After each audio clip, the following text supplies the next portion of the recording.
कहते हैं हर गांव के आसपास एक ऐसा रास्ता होता है जहां रात में कोई नहीं जाता, न इंसान न जानवर, क्योंकि वहां कुछ ऐसा है जो दिखता नहीं मगर इंतजार करता है। गांव भैरवनगर, चारों तरफ खेत, दूर तक फैली काली मिट्टी और बीच में एक पुराना कच्चा रास्ता। लोग उसे शापित रास्ता कहते थे। रात में अगर कोई गलती से भी उस ओर चला जाए तो या तो सुबह लौटकर नहीं आता या लौटता है मगर पहचान में नहीं आता। कई साल पहले इसी रास्ते पर एक लड़की की मौत हुई थी। लाल साड़ी पहने, आंखों में खून उतर आया था, चेहरा राख जैसा सफेद। उसके बाद से कोई रात में उस रास्ते से नहीं गुजरा। अयान शहर से आया 24 साल का लड़का। गांव में उसके मामा रहते थे और वो छुट्टियों में वहां आया था।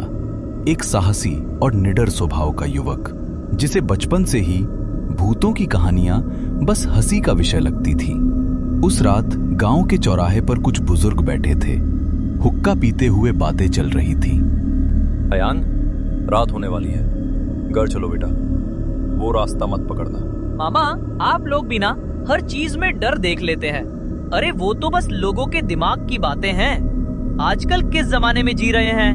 बेटा, मजाक मत बना। वो रास्ता सिर्फ मिट्टी का नहीं, आत्माओं का रास्ता है। जिसने भी रात में वहां कदम रखा उसे वही लाल साड़ी वाली दिखाई दी। अगर सच में कोई आत्मा है वहाँ तो आज मैं मिल लूंगा उससे। देखते हैं कौन डरता है। अयान, पागल मत बन, गांव वाले यूं ही नहीं डरते। लेकिन अयान तो जैसे ठान चुका था। रात के 12 बजे, आसमान काला, हवा ठंडी और घनी धुंध हर ओर फैली हुई। अयान लालटेन लेकर अकेला निकल पड़ा। जैसे ही वो रास्ते पर पहुंचा, हवा की आवाज बदलने लगी, पेड़ों की टहनियां हिलने लगी, जैसे कोई कुछ कहना चाहता हो। धुंध गहरी हो गई थी, रास्ता जैसे लहराने लगा था। कभी लगता बाएं जा रहा है, कभी दाएं। अयान ने सोचा शायद भ्रम है, लेकिन तभी धीरे से कोई औरत की आवाज सुनाई दी। रुको, वहां मत जाओ। अयान ने पलटकर देखा, कोई नहीं था। शायद हवा में आवाज आई होगी, चलो आगे।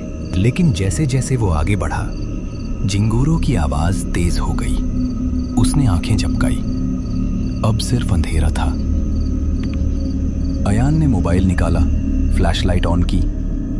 सामने कुछ नहीं था, लेकिन कुछ कदम आगे बढ़ते ही एक लाल रंग की साड़ी का टुकड़ा जमीन पर गिरा हुआ था, जैसे किसी ने उसे अभी अभी गिराया हो। वो झुका, साड़ी के टुकड़े को उठाने ही वाला था कि हवा का तेज झोंका आया।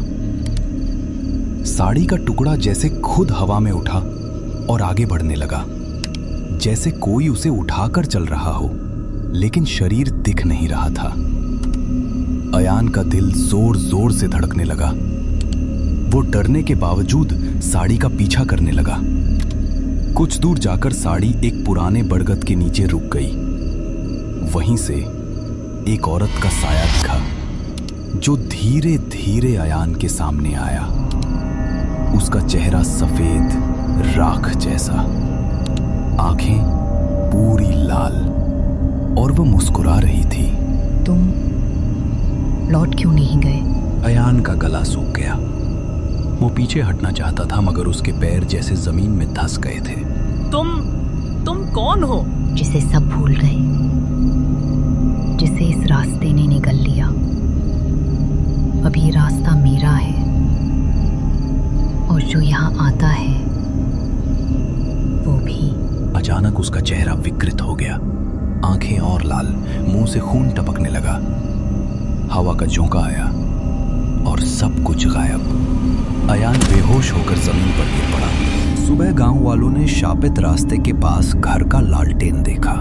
हे भगवान, ये क्या कर दिया तूने अयान? लोगों ने चारों तरफ तलाश की, लेकिन अयान नहीं मिला। पर उसी रात मामा के घर के दरवाजे पर टपकते पानी की बूंदों जैसी आवाज आई और किसी ने दरवाजे के बाहर से बहुत धीरे से कहा, मामा दरवाजा खोलो, मैं लौट आया हूं। मामा ने कांपते हाथों से दरवाजा खोला। बाहर अयान खड़ा था, चेहरे पर अजीब सी शांति, कपड़े मिट्टी से सने हुए, आंखें सुर्ख। अयान बेटा तू ठीक है ना? कहाँ था तू पूरी रात? कहीं नहीं मामा, मैं बस रास्ते पर ही था। वो अंदर चला आया बिना किसी भाव के, कमरे में बैठा, दीवार की ओर देखते हुए मुस्कुराया। तू डर गया था क्या बेटा?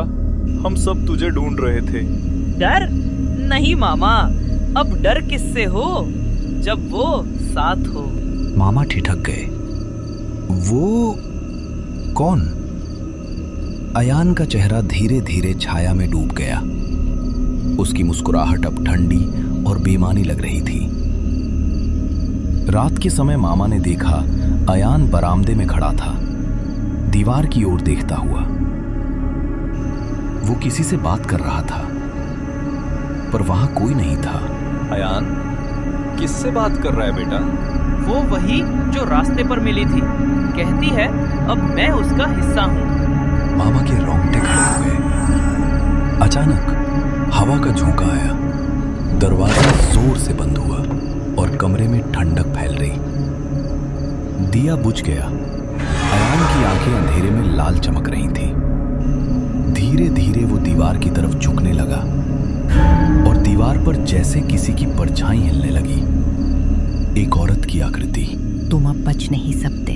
मामा ने झटके से दरवाजा खोला, बाहर भागे, पर बाहर भी वही ठंडी हवा, वही सन्नाटा।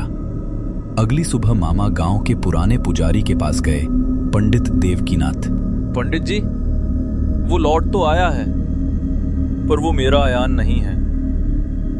उसकी आंखें, उसका चेहरा कुछ बदल गया है।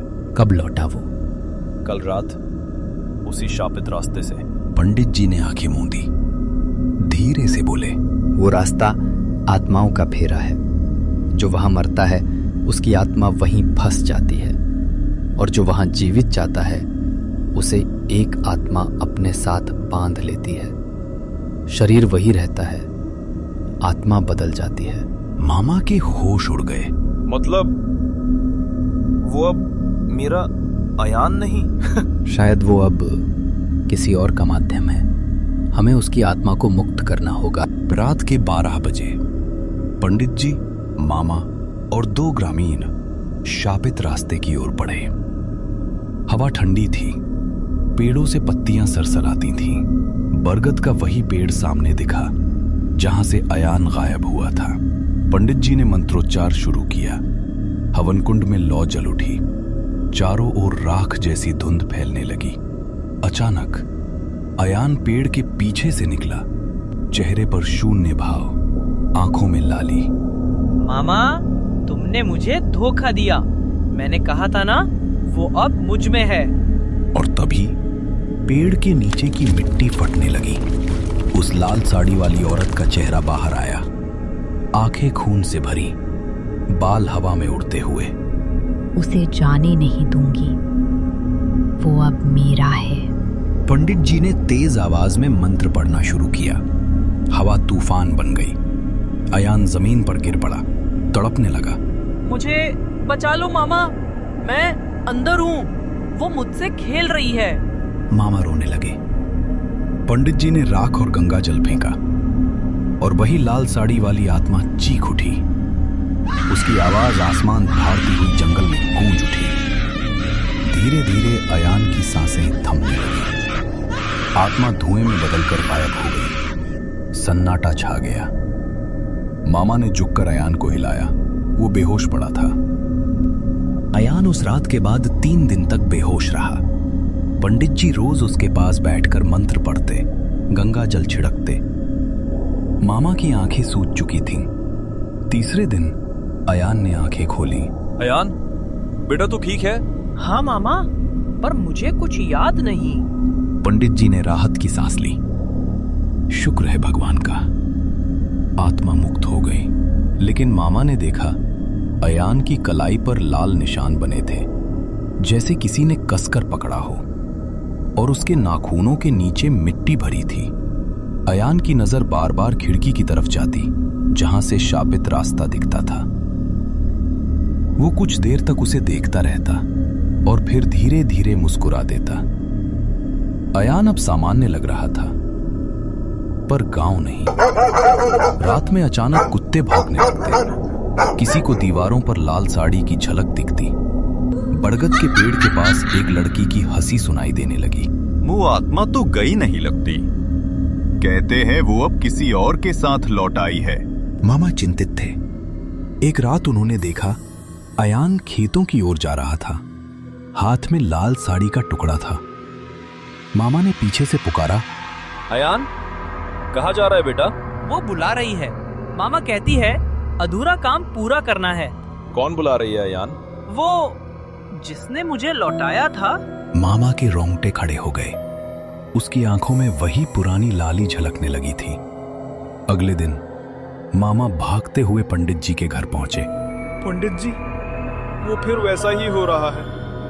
उसकी आंखें, उसकी बातें। पंडित जी ने गंभीरता से कहा, मैंने कहा था ना, ये आत्मा शांत नहीं होती। वो शरीर छोड़ती नहीं, वो बस सो जाती है, और जब रात अंधेरी होती है वो फिर जाग जाती है। मामा का चेहरा पीला पड़ गया। तो अब क्या करें? हमें उस आत्मा की मृत्यु का कारण जानना होगा। क्यों वो इस रास्ते से बंधी? अगर उसकी अधूरी कहानी पूरी कर दी जाए तभी वो मुक्त होगी। पंडित जी, मामा और अयान तीनों शापित रास्ते की ओर गए।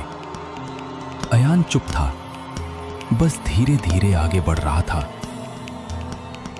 बरगद के पास पहुंचते ही हवा ठंडी हो गई।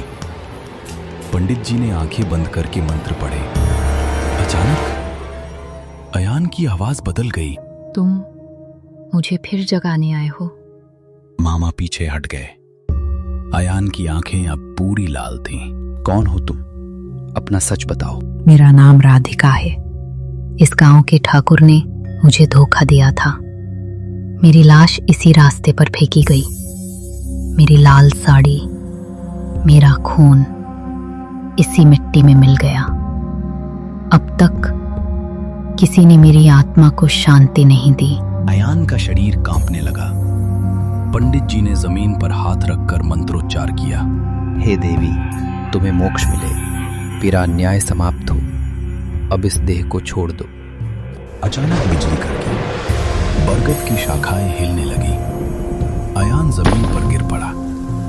उसके चारों ओर राख जैसी धूल घूमने लगी और धुएं में लाल साड़ी वाली एक आकृति उभरी। चेहरा अब शांत था। धन्यवाद, अब मुझे जाना है। धीरे धीरे वो हवा में विलीन हो गई। अयान बेहोश पड़ा था। मामा ने उसकी आंखों में देखा, हवा थम गई। बरगद स्थिर हो गया। सबको लगा अब अंत हो गया। लेकिन हर अधूरी आत्मा मोक्ष नहीं पाती।